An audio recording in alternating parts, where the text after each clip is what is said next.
2021 marks the 20th anniversary of me playing tabletop games. Well, I mean, I used to play games as a kid, but they were more like, family style games. But this is the 20th anniversary of playing hobby style board games. You know when people say, what's your hobby? And you say board games, and then they say, you mean like Monopoly? And you went, no, it's hobby games. You know what's happened to you. With the last 8 of those 20 years making a podcast where I talk about board games that I play, plus food, squirrels, and other nonsense.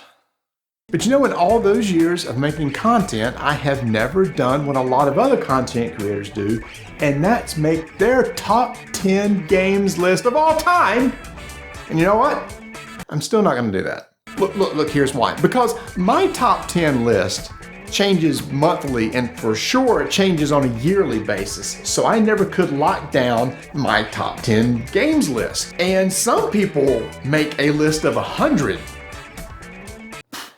No, instead, I'm going to make a top 10 list of my most influential games. So what do I mean by most influential? Well, these are games I've played over the years that introduced me to themes, mechanics, and even communities. And there are elements from each item on this list that help shape games that I enjoy playing today. Now, most top 10 lists give you the entire list in one video. No, instead, I'm going to do this over the course of the year, talking about one game per video. And the main reason for this is so I can give time and focus on each individual game. Another reason is because I'm lazy. Okay, to be fair, the main reason is because I'm lazy.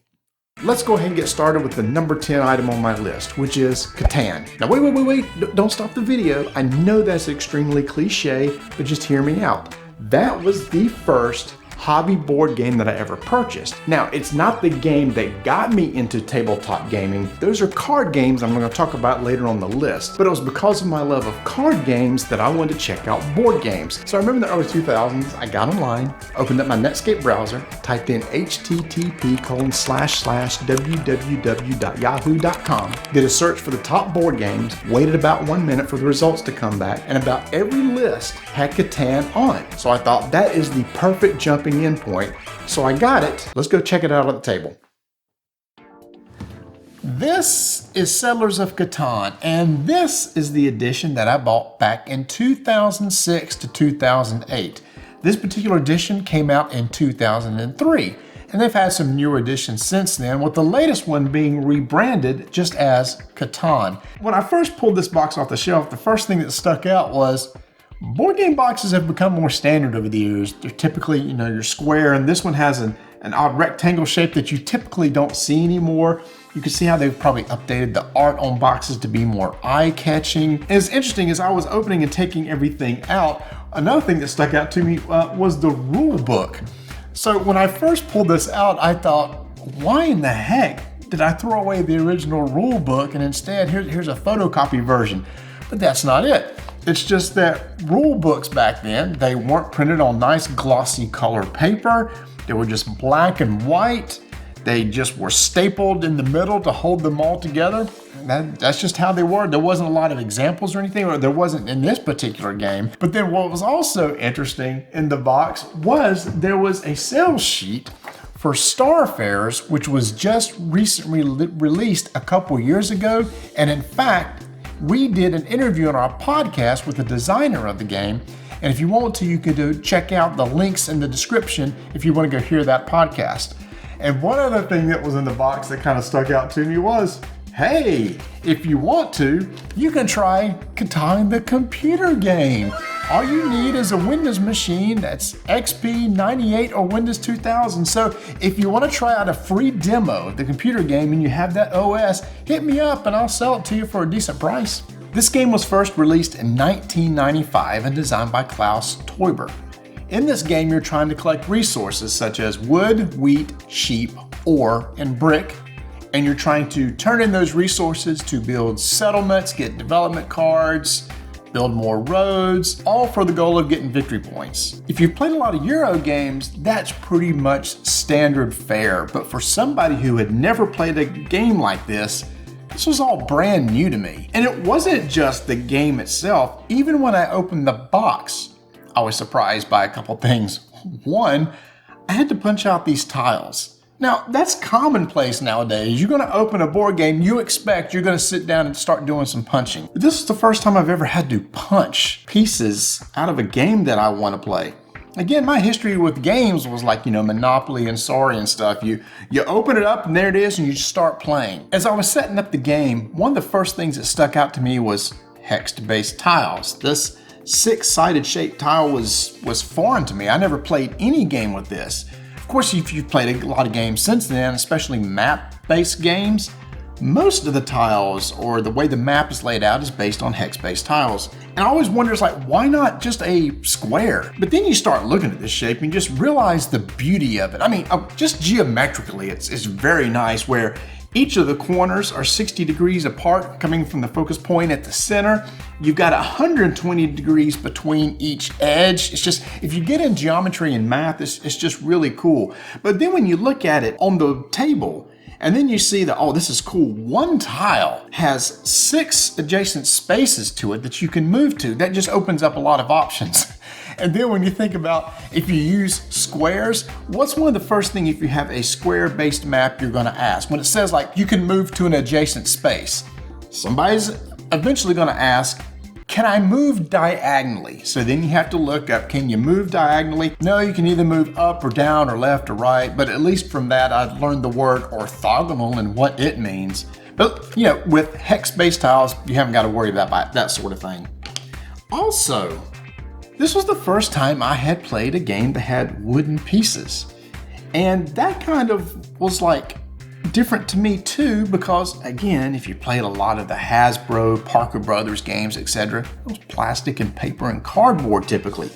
So playing with these fancy wooden pieces, I was like, ooh, I get to play with these really cool upgraded pieces now. And again, you open a board game now, you almost expect to see wooden pieces. And if it's not, it's almost like, oh, these are upgraded pieces because these are the nice resin pieces or plastic pieces or nicely molded or acrylic. So wooden pieces have become a standard, but again, for somebody who never played this style of game, all brand new to me. Another thing that was new to me was this style of game, a Euro.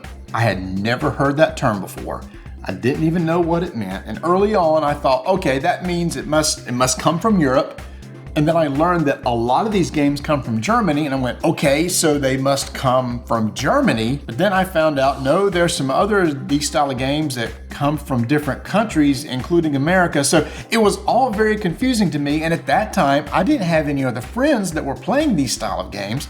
So I had to go and do some research on my own. So just this style of game was brand new to me too. And of course, ever since then, I love Euro style games. But again, first one. And speaking of Euro games, when you sit down and play a Euro now, there's probably a couple things you're going to be looking for. You're probably going to expect, well, there's probably some sort of resource management in the game.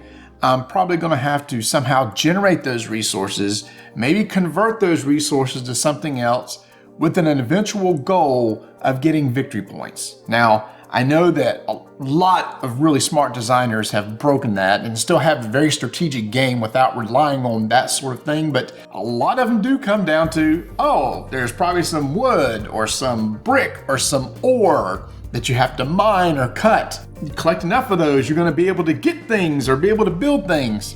Standard fare, it's just how you do it that makes it unique. So from the board tiles to the game pieces to how the game plays, this had a heavy influence on me on the games that I would come to enjoy over the next many years. But there is one thing in this game that drove me crazy. That's these little guys right here. See, when you play the game, each player is going to roll the dice at the beginning of their turn. And based on the result of the rolls, if the tile has that number that was rolled, it's going to generate resources for whoever has a city or settlement adjacent to that tile. Now, in a 2d6 system, you can roll anywhere from 2 to 12, with the most common number being 7. And when a 7 is rolled, well, then the robber is activated, stinking robber. The next two most common numbers that are rolled are 6 and 8, thus making the tiles with those numbers on them prime real estate, because when that number is rolled, that tile will generate that resource for whatever players have settlements or cities adjacent to them. So naturally, when I would play a game, it's like, hey, sweet, I happen to have a little settlement over here right beside this ore tile that has a 6 on it. I'm gonna get a lot of ore, which is really great during a game for getting development cards and building cities. Let's go, baby. Okay, 5, that's fine. Let's go, next player, here we go. 10, okay, that's not as common. The 2 least common numbers are 2 and 12. Let's go, keep on. 9, okay, all right. 7, the robber's gonna move, all right. Still looking for that 6, let's go, baby. 7 again. Okay, robber's gonna go again. Oh, 7, whoa, good. The most common number is being rolled. Sweet, 7, okay. All right, I kid you. 8, okay, there's the 8. That's the second most common number. Where's the 6?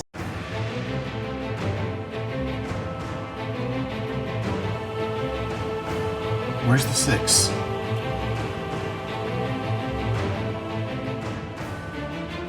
I don't get it. A 6 has a 13.88% chance of being rolled.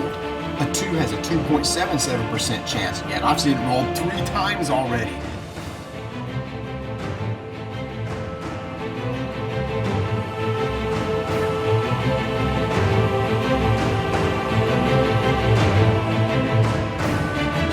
All right, I guess that's game. So I just had enough of these situations in Catan where I realized, you know what? I don't want to play any strategic game that has dice in it. I was tired of being beholden to bad RNG. So I avoided strategy games and Euros with dice for many years. That is until 2016 when I reluctantly sit down to play Lorenzo El Magnifico, or if you listen to the podcast, Lorenzo El Magnifico. If you don't listen to the podcast, then that made 0 sense. And I absolutely love that game. And then right after that, I played Coimbra, which is another brilliant game using dice. It seems like a lot of the strategy games now using dice find a way to mitigate bad luck when you have bad rolls. So the stigma that I got from these guys all those years ago is now gone. And in fact, I actively look for really good strategy games that have a clever way of using dice. So as you can see for me, Settlers of Catan was a game changer. Haha. It was my gateway game into this hobby. And while it did introduce me to a lot of mechanics and themes that I was into, it also created some great family memories. Because the first year I went to Gen Con was in 2010. And I remember at the Mayfair booth, they had this set up to where when you demoed games, you can earn a ribbon for your badge that was one of the resources from Catan. And depending on which game you played, you would earn a different type of resource. Now the goal was to collect each of the type of resources in the game and turn that in for a lottery ticket. And at the end of Gen Con, they would be giving away a bunch of prizes and everything. So our family really got into that. We would all try demoing different things, and if we got multiple of the same, we would do trades with each other, or we'd find other people at the convention and trade with them for the whole goal of making a complete set. And we did that for multiple years. We did it at Origins, we did it at Gen Con a couple times. Just a fantastic memory, and it all stemmed from playing Settlers of Catan. And then Mayfair, who published the game at the time, incorporated that into a convention setting. Now to be fair, I haven't played Catan in many years. There are a lot of other Euro games I'd rather play instead, but I gotta give credit where credit is due. If it wasn't for Catan, I probably wouldn't be playing a lot of those Euros, and I wouldn't be as deep into the hobby as I am today. So that's number 10 on my list with 9 more to go. And if you've listened to our podcast over the years, you may be able to pick what some of those other games will be on the rest of the list. So let's have a little fun with that. If you check the description, there's going to be a link to a survey. In that, you can enter what game do you think will be in my top 10 list. And if you're right, what I'll do is take all the entries that listed that one game, randomly pick one, and give that person a gift certificate to Miniature Market. So when I cover that game, at the end of the video, I will announce who won the gift certificate. Now remember, some of my games may be pretty obvious, which means there'll be more entries for that game. So maybe you want to go off the beaten path and have a greater chance of winning. If you want to hear the rest of my list, make sure to subscribe to the channel so you don't miss one. Please like this video if you enjoyed it. And number 9 on the list is the game that my family played when we got sick of Catan, which I did quickly, because all I need is a 6. 13.88%, that's all I need. Nope.